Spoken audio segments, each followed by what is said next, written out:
Situation, timing এবং ওইখানে যে কার্যকলাপগুলো যাচ্ছে, যেটার কারণে আমি হয়তো আমার মতো করে প্রপার কনসিয়াস ছিলাম না।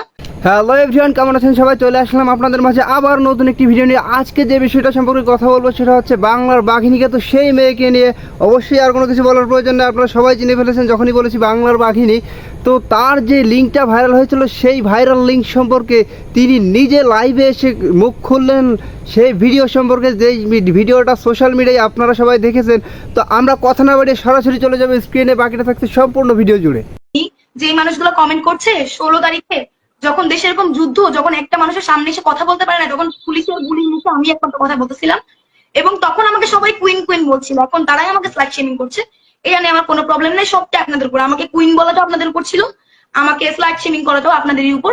এটা যদি আপনাদের মনে হয় যে আপনাদের অ্যাঙ্গার, আপনাদের আমার উপরে ক্ষোভ মিটতেছে, আপনারা এটা করেন। আমি আমার কাছ থেকে ক্ষমা প্রার্থনা করছি, পসিবল হলে আমাকে মাফ করবেন। সবাইকেই বলছি, আমার যে ব্যবহার ছিল গতকালকে শেষ 1 ঘন্টার, আমি তার জন্য খুবই দুঃখিত। বাংলাদেশ আর্মির কাছে আমি খুবই দুঃখিত।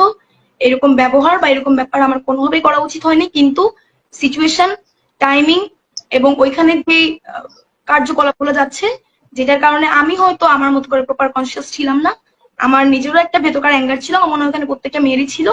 আমি তার জন্য বাংলাদেশ আর্মির কাছে আন্তরিকভাবে দুঃখিত, এবং যে ক্যাপ্টেন ছিলেন তাকে আমি অলরেডি খুঁজছি।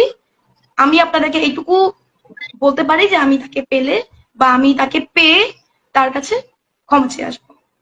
এবং আরেকটা ব্যাপার আমি আবারও বলি কি, দেখেন আমি কাজ করছি, আমি কাজ করবো এবং আমার ইচ্ছা আছে কাজ করার।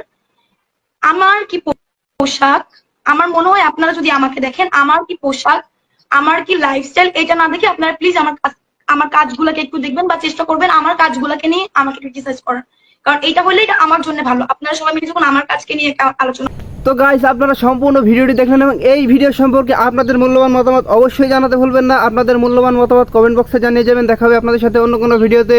ভালো থাকবেন, সুস্থ থাকবেন। আল্লাহ হাফেজ।